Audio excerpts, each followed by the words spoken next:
कराची में press club के सामने पाकिस्तान तहरीक इंसाफ ने आम इंतखाबात में मुबैना धांधली के खिलाफ एहतजाज किया और इस वक्त भी ये एहतजाज जारी है। इस पर हम बात करते हैं डॉन न्यूज़ के रिपोर्टर शफी बलोच से। शफी, बताइएगा एहतजाजी मुजाहिरीन क्या कहते हैं, कब तक ये सिलसिला जारी रहेगा और मुतालबात हैं क्या?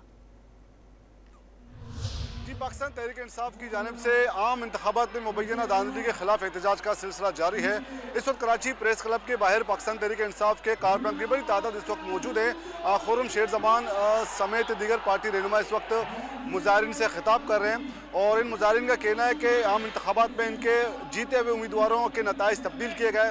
फॉर्म 45 में जो उम्मीदवार जीते थे बाद में उनकी कामयाबी को शिकस्त में तब्दील किए गए, तो लिहाजा इन नताइज के खिलाफ वो सरापा एहतजाज है। और इन रहनुमा का कहना है कि जब तक उनकी कामयाबी इससे मुतालिक फॉर्म 47 में भी उनकी कामयाबी को बरकरार नहीं रखा जाता, उस वक्त तक उनका एहतजाज का सिलसिला जारी है। बैनर्स और प्लेकार्ड्स हाथ में लिए जो है वो मुजाहिरीन इस वक्त यहाँ पर पहुंचे हैं। अब मुख्तलिफ मकामात से जो है वो रैली के शक्ल में PTI के कारकुनान बड़ी तादाद में इस वक्त भी यहाँ पर प्रेस क्लब में जो है वो मौजूद है, पहुँच चुके हैं। जी।